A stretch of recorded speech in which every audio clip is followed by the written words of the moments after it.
Hello friends, welcome to Shiksharthi. In this session, we'll again be talking about fractions and fractions along with percentages. Yeah, so let's start.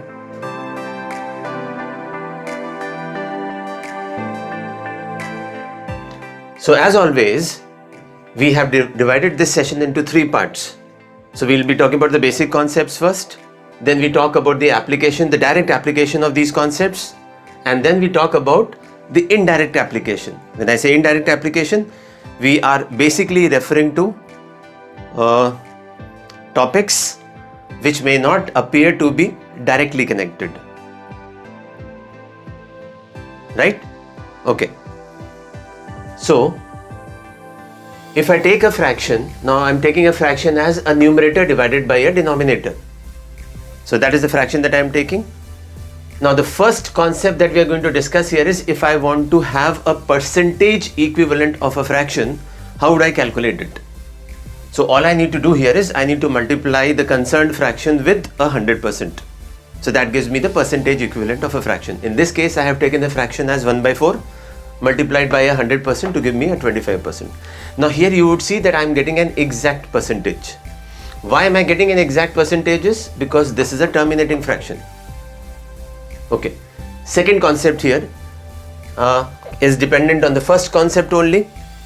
And what is the dependency here? If I take just the other way around, I mean, if the fraction was given, this was the percentage equivalent. If the percentage equivalent is given, then we can calculate the fraction. So which is just like the reverse of it. So if somebody tells me that 25%, express 25% in terms of a fraction, what am I supposed to do? I'm just supposed to divide 25 by 100, which gives me 1/4. Similarly, what is the fractional equivalent of p%? The fractional equivalent of p% is p by 100. Okay. Now the third concept.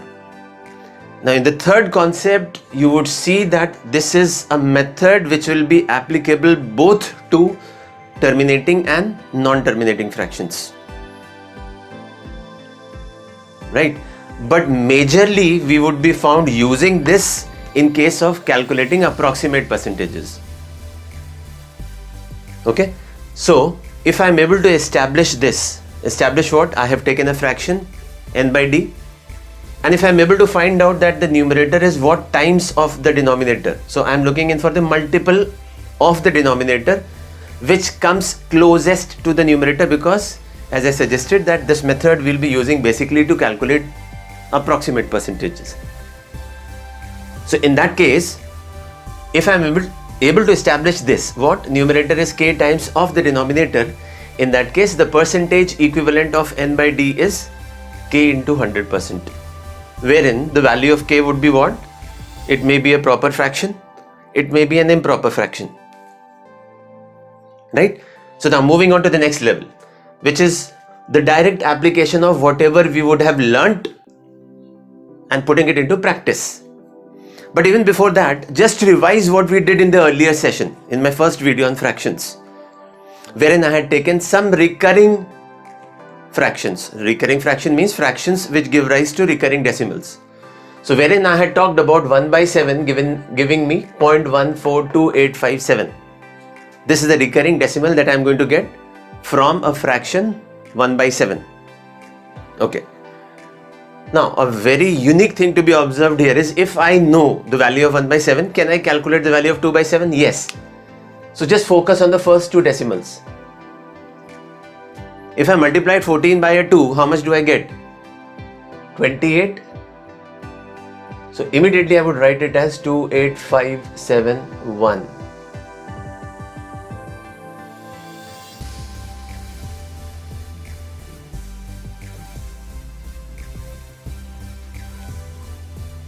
Now let me first do this and then we'll establish a link. If I multiply, now if I have to calculate 3/7, what will I do? I'll just multiply the first two digits with 3, the digits after the decimal point.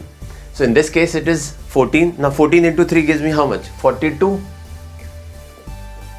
Now 42 followed by 8, 5, 7 and then 1.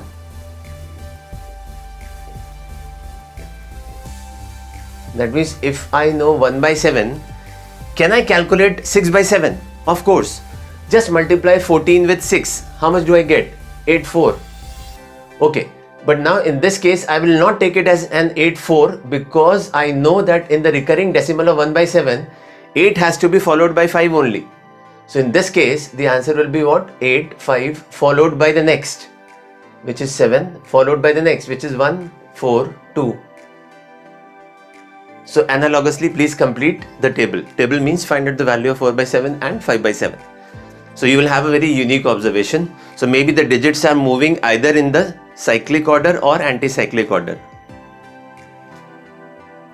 Yeah. So maybe this can be left as a food for thought. So coming down to the next stage wherein I have to calculate the percentage equivalents. Now, during the last video only we learnt 1/2 is just like saying what? 1 into 5 to the power 1 into 10 to the power minus 1.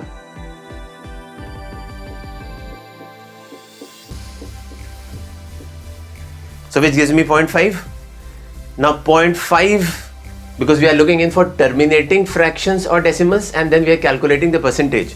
So few minutes back only we talked about how to calculate the percentage of a fraction or a decimal is just multiply it by 100%. So when I multiply this by 100%, we got it as 0.5, right? So this gives me what? 50%. This is the easiest example that I could have taken. Let me take slightly a difficult one. So now these are among these fractions, you will see some of them are, let's say instead of some, now I'm using a word like a few of them. So a few of them are proper fractions and few of them are improper fractions. So the next example that I would want to take here is an improper fraction. So can I break this into ideal and proper? Of course. Now what is the percentage equivalent of 1? 100%. And you need to add something to this, which is how much? 1/16. Can I calculate the decimal equivalent of 1/16? Yes. Now 1/16 is just like saying what? This can be written as 1 into 5 to the power 4 into 10 to the power minus 4. So you get what? You get 0.0625. You get it as 0.0625. Now the percentage means what? I am supposed to multiply it by 100%. So I'll shift this decimal point on the right hand side by 2, which is just like saying 1 and 2. So I add another 6.25% to it. So what is the final percentage that I get? 106.25%. Now let me take slightly a difficult fraction, because I would still say that this was easier. So let me choose this fraction. Any fraction. Let's say I want to choose this. Now the basic way of calculating the percentage equivalent would be I divide, keep on dividing, and then I come down to the percentage equivalent of that. But I feel that that is pretty exhaustive and that takes quite a hell of time to calculate. So in this case, can I write this as 1 minus 1/125? Of course. Now what is the percentage equivalent of 1? 100%. From 100% I need to subtract 1/125. So please refer to that formula. Is this a terminating decimal? Will this fraction give me a terminating decimal? Yes. Why? Because it is 1/5 cube. 1/5 cube means 1 into 2 cube into 10 to the power minus 3.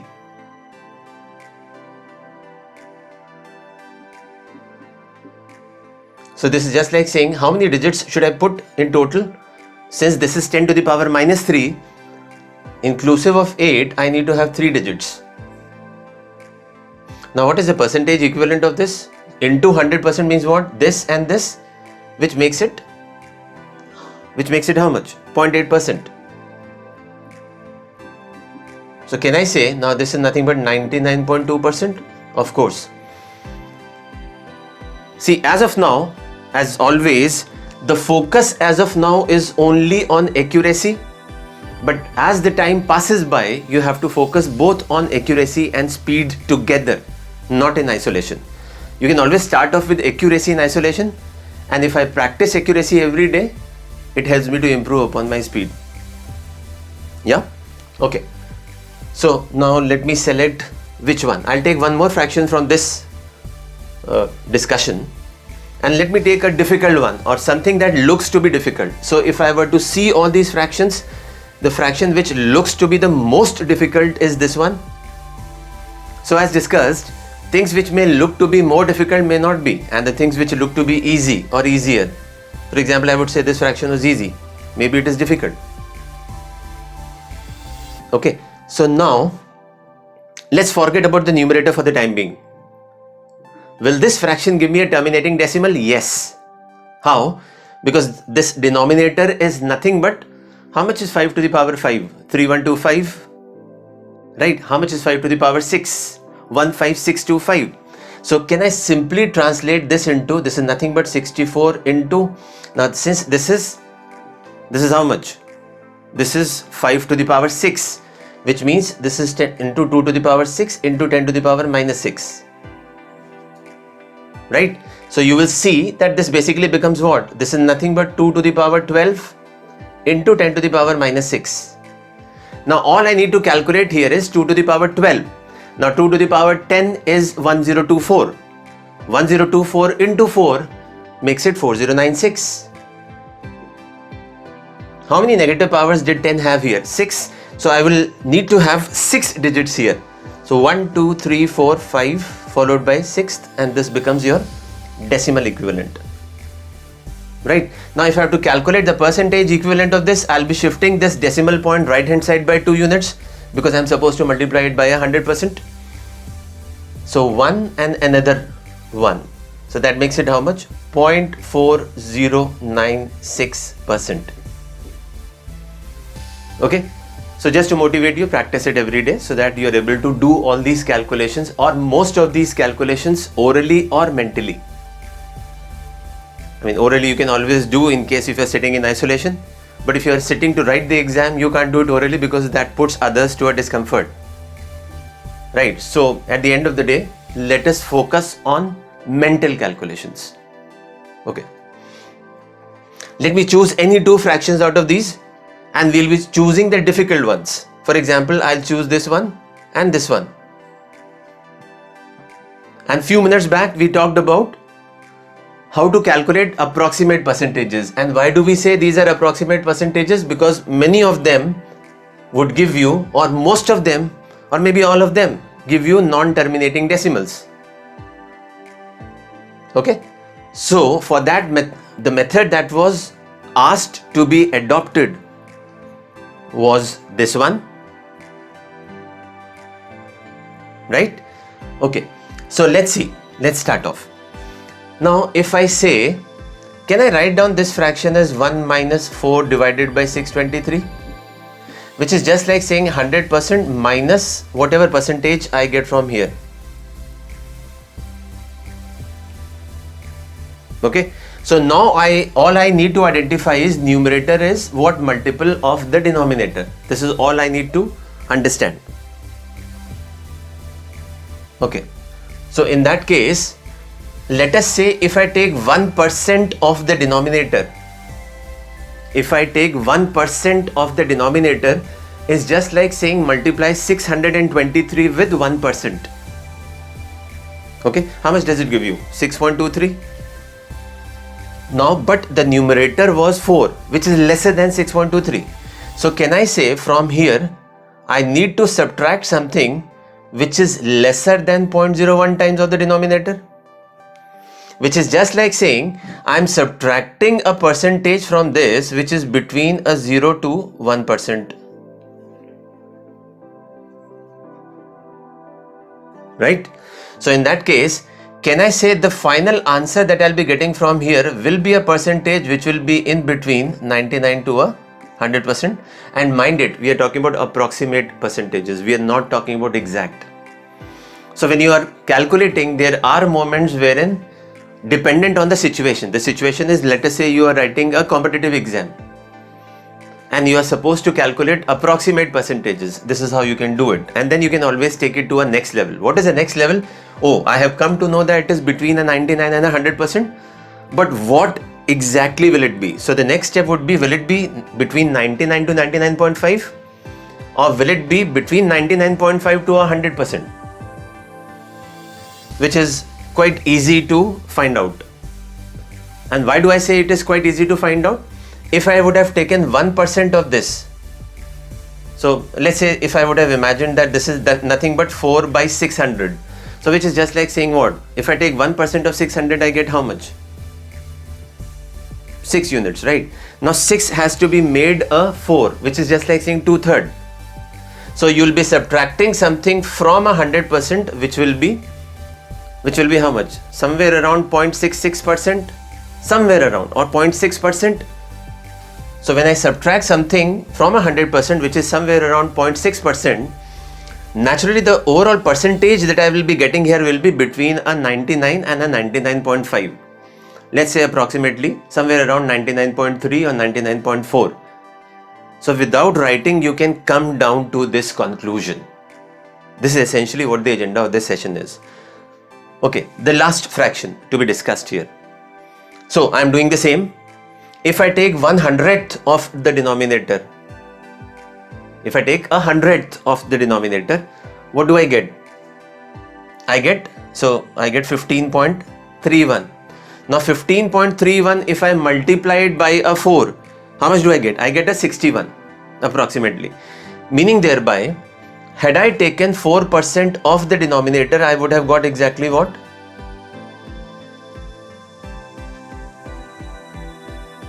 So in any case, you are getting a 4%, and to this you need to add something. How much do I need to add something here? I need to add another 2.76. Right? Now in order to add a 2.76, what do I need to do? I had already taken 1%. Now taking 1% was how much? 15.31. If I take 0.1%, which is just like saying what? 1.531. Now 1.531, if I multiply it by a 2, I am getting how much? I'll be getting 3062. So which is just like saying adding what? 3.062. Had I taken 0.1% of the denominator, so to a 4%, you'll be adding something which will be slightly lesser than 0.2%.